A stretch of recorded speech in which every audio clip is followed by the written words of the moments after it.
NEET का paper कहाँ मिलेगा? बीजेपी के बारे में, नीट का पेपर कहाँ मिलेगा? बीजेपी के बारे में, नीट का पेपर कहाँ मिलेगा? बीजेपी के बारे में, नीट का पेपर कहाँ मिलेगा? बीजेपी के बारे में बीजेपी तेरी तानाशाही नहीं चलेगी, नहीं चलेगी, बीजेपी तेरी तानाशाही नहीं चलेगी, नहीं चलेगी, तेरी तानाशाही नहीं चलेगी, नहीं चलेगी।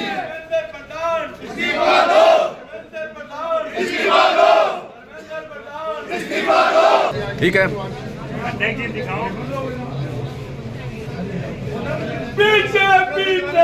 राज्यपाल के नाम हमारी 3 सूत्री मांगों को लेकर ज्ञापन सौंपा है ब्लॉक कांग्रेस कमेटी की तरफ से। सबसे पहले तो मैं आपको बताना चाहूँगा हमारी मुख्य जो मांग है वो ये है, जो पिछले दिनों नीट का पेपर जो है वो लीक हुआ था, उसके अंदर आप लोग सब जानते हो कई होनहार बच्चों ने अपनी जान गंवाई है। फिर भी ये भाजपा सरकार किसी भी प्रकार का एक्शन लेने के मूड में नहीं है। उन जो परिवार ज़मीन बेचकर गरीब तबके के लोग हैं, पैसे उधार लेकर अपने बच्चों को नीट की तैयारी करवाते हैं, उस नीट की तैयारी के अंदर जब बच्चे का ये हो जाता है कि अब मेरा सिलेक्शन निश्चित रूप से हो रहा है, तो उस समय ये भारतीय जनता पार्टी के लोग किस प्रकार से पेपर को लीक कराने के अंदर ये माहिर हैं। मैं तो ये कहूँगा कि धर्मेंद्र प्रधान आज तक अपनी कुर्सी पर बैठा हुआ क्यों है, उसको इस्तीफा दे देना चाहिए था। आज करीबन 1 महीना हो गया है, भारतीय जनता पार्टी के लोगों के द्वारा किसी भी प्रकार का कोई एक्शन नहीं लिया गया है। हमारे आपके सामने हमारे ही पड़ोसी विधानसभा क्षेत्र गुड्डा के अंदर प्रदीप मेघवाल, जो उस बच्चे के 650 नंबर से ऊपर नंबर आ रहे थे, उसका सिलेक्शन निश्चित था, लेकिन इस भारतीय जनता पार्टी की इस पेपर लीक के कारण उसका मन आहत हुआ और वो डिप्रेशन में आके उसने आत्महत्या की। यह आत्महत्या नहीं मानते हम लोग, ये भारतीय जनता पार्टी के सिस्टम के द्वारा की गई हत्या है। कोई भी व्यक्ति, अब ये मैं आपको बताना चाहूँगा कि ये आप लोग जानते हो कि पेपर लीक होने के बाद में आज तक धर्मेंद्र प्रधान अपनी कुर्सी पर विराजमान कैसे है।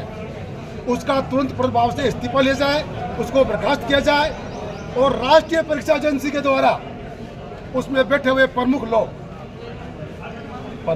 व्यक्ति, राष्ट्रीय परीक्षा एजेंसी का चेयरमैन, उसको तुरंत प्रभाव से बर्खास्त किया जाए और आधिकारिक जो उसकी मांग होती है उस मांग के तहत उसको निष्कासित किया जाए और उसको दंडनीय की श्रेणी में रखा जाए। दूसरी बात है, आए दिन भारतीय जनता पार्टी के लोगों के द्वारा, भारतीय जनता पार्टी की सरकार के द्वारा आम जन की कमर तोड़ने का काम कर रही है। दिन प्रतिदिन गैस की किल्लत जो है, गैस की कीमत जो है वो आए दिन ये बढ़ोतरी कर रहे हैं। अब 2 दिन पहले इन्होंने 29 रुपया बढ़ाकर आम आदमी की, किसान की कमर तोड़ दी।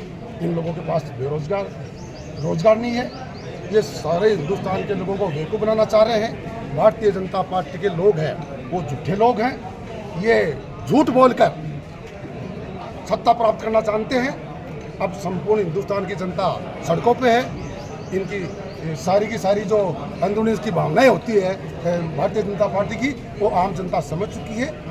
हम पेपर को लेके, नीट के पेपर को लेके, बढ़ती हुई महंगाई को लेके, बढ़ता हुआ रोजगार को लेके हम भारतीय जनता पार्टी की कड़े शब्दों में निंदा करते हैं। और जो बढ़ी हुई कीमतें हैं, अब देख लो पेट्रोल की कीमत कभी डीजल की कीमत बढ़ा रहे, गैस को आसमान में छुपा दिया। तो ये लोग चाह क्या रहे हैं, आम पब्लिक की कमर तोड़ने का, किसान की कमर तोड़ने का ये भारतीय जनता पार्टी ने ठेका ले रखा है। भारतीय जनता पार्टी चाहे केंद्र में हो चाहे राज्य में हो, ये पूर्ण रूप से फेल है। ये सरकार सिर्फ गरीबों का, किसान वर्ग का, मजदूर का शोषण करना जानती है और इसके पास कोई लेना देना नहीं है। ये झूठ बोलकर, लोगों को डरा कर सत्ता में बैठे हुए लोग, मैं तो इस प्रशासन से भी कहूँगा कि प्रशासन को भी किसी भी तरह से इससे डरना नहीं चाहिए। ये लोग डरा धमका कर अपना काम करवाना जानते हैं, पब्लिक को धमकाते हैं, ये अपनी आवाज़ को बुलंद करते हैं और लोग डरते हैं। तो मैं कहूँगा हिंदुस्तान का युवा डरने वाला नहीं है। चारों तरफ गंदगी का आलम है इनके पास इनके समाधान का कोई समाधान नहीं है। झूठ बोलकर सत्ता हासिल करना इसकी फितरत बन चुकी है। आम पब्लिक से इससे कोई मतलब नहीं है। अब धीरे धीरे हिंदुस्तान की जो जनता है वो समझ चुकी है, अपना वोटर ID कार्ड लेके तैयार खड़ी है। जब भी ये चुनाव करवाने के मूड में आएंगे, जब भी चुनाव होगा तो भारतीय जनता पार्टी को ये आम जनता करारा जवाब देगी और हम इसके कार्यक्रम को कड़े शब्दों में निंदा करते हैं, कड़े शब्दों में निंदा करते हैं। पेट्रोल, डीजल, गैस, रसोई गैस कभी भी बढ़ जाती है। सुबह उठते हैं तो पता लगता है आज पेट्रोल बढ़ गया, आज गैस बढ़ गई, आज डीजल बढ़ गया। इन्हीं से ही देश की अर्थव्यवस्था चलती है और इसी से महंगाई बढ़ती है। पेट्रोल डीजल बढ़ेगा तो महंगाई बढ़ेगी। और नीट के बारे में मैं आपको बताना चाहता हूँ, ऐसे ऐसे बच्चे कई डिप्रेशन में आ गए, उन्होंने इतनी तैयारी करी और बाद के अंदर पेपर दिया, उसके बाद में लीक हो जाता है। उनकी तकलीफ कितनी होती है बच्चों को। तो मैं तो ये कहता हूँ सरकार को रोज़ाना डीजल, पेट्रोल, गैस के भाव बढ़ाने बंद हो और परीक्षा के अंदर बच्चों का ऐसा शोषण नहीं।